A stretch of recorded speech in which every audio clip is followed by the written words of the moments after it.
MTN SME Hub. Link to growth. Link to success. Link to the ultimate resource for business advice and insights. Welcome back to the Big Small Business Show. In studio with us today, we've got Daniel McCarthy. He is the director, one of the owners of Groundcover Leather Company. That's right, yeah. Right. So what I've understood from the last question around what scale means to you is effectively it's to reach this 110 number. So it wasn't 80 or 110 number, which is the capacity of the current operation. Yeah, that's right. To reach the capacity.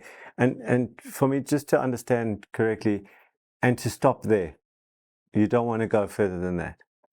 I think that's the medium-term goal at the moment. We're not sure what the longer-term goal looks like. I just know that our capacity at the moment, without improving our brick and mortar and the number of machines we have, we're probably looking at a limit of about 100.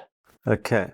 So you notice how you said 80, you've moved, you keep moving that, which is, you need to, that gives me a clue as to how you're thinking about this. There's a nervousness, in this number.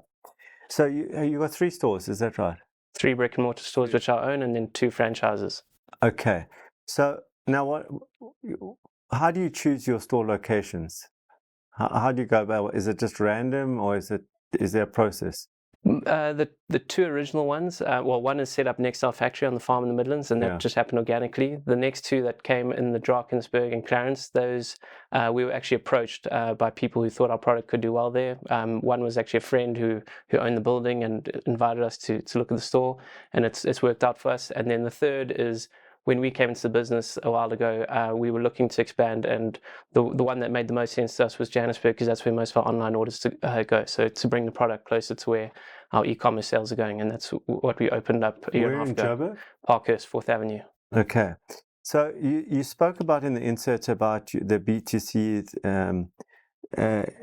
What does that look like for you? Like, is it all basically online, or you say you'd rather do B2C than B2B? Did I understand that correctly? Yes. Yeah. Right. Why? What's your rationale? There's 2 reasons behind it. One is that, being quite a small company, I don't think we can compete with the factories that are doing 1,000, 2,000 pairs a day just at a price point. Yeah. So that makes B2B harder. But secondly, with B2B, you get a lot of requests of things like white labeling and so on. And I think part of why we've been successful is that our signature is ours, and there's no other company that makes a product that looks and feels like ours, and we need to protect that rather than diluting it through other businesses, I think. I mean, I might be wrong there, obviously. Yeah. But... Okay, and you spoke about economies of scale earlier. Are you achieving any economies of scale? If you move from the 60 to the 100 or 110, will there be any economies of scale at that point? Because you've also spoken about, at the next sort of level, you've got to bring in more machinery, etc. So is there any chance of economies of scale in terms of purchasing power or better efficiency from 80 to 110 today? There likely is. At the moment, our production is planned based on a replenishment, so it might be 1 pair of this boot and 1 pair of that. If we have better forecasting, we can plan 10 pairs of this, which through a production line obviously is more efficient. So if there was high demand for our good, I think we could push that product through in a more efficient way and achieve those economies of scale. I think with our current infrastructure setup, without spending more, we can reach that 80, 90, maybe 100 pairs. But to go beyond that, we would need infrastructure spend. And what is the quantum of that? Is it R1 million? Is it 10 million rand? Do you know the number? So it depends. I mean, part of it is we'd have to increase our factory size, which is on a farm, so there's costs of building. Yeah. Footwear machinery is all imported. No one makes it locally, so we've just bought a stitch-on machine that was 1.2 million. We're probably looking to get from 100 to 150, 10 million rand worth investment, I would guess. Okay, and is there not a case for a return on investment on that? So more production equals more rand profit, maybe not percentage, but more rand profit, and therefore you'll pay that machine off in a year or whatever the case may be. I think there definitely is, but at the moment my feeling is that it needs to be led by demand of the product before we increase the supply of the product. And I guess that's where the next step is for us now. We know we can move fairly easily from 60 to 80 pairs a day, but we need to create the demand for the extra 20 pairs a day, which we're still figuring out how to do.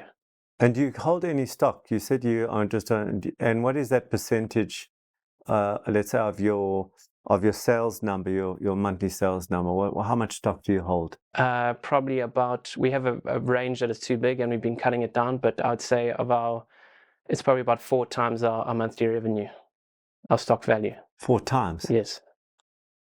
Wow. For footwear, it's fairly common. You think of one style, you need a size curve of across 13 sizes, more popular sizes. You need so is that the standard for the... I would think so, yes, yeah. Okay. But we probably can bring that down because we know our range is too big. We're very bad at throwing old ranges out, but we're very good at bringing new ranges in when we design something new. So part of what we've done in the last 2 years is cut our range by 25%. It's probably another 25% we can do going forward. And are you providing any credit to anyone?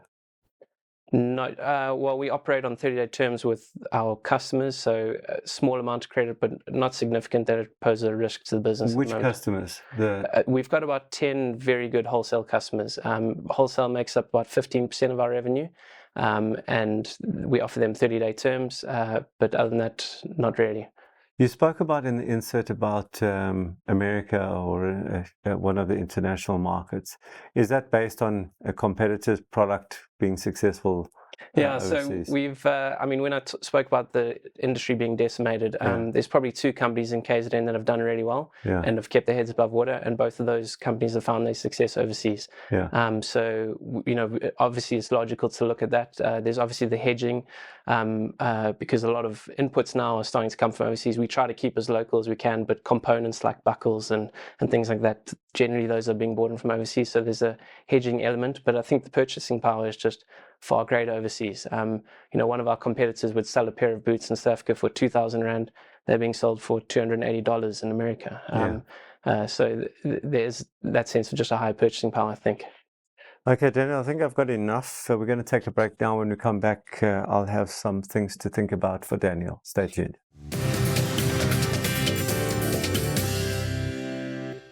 MTN SME Hub, link to business success.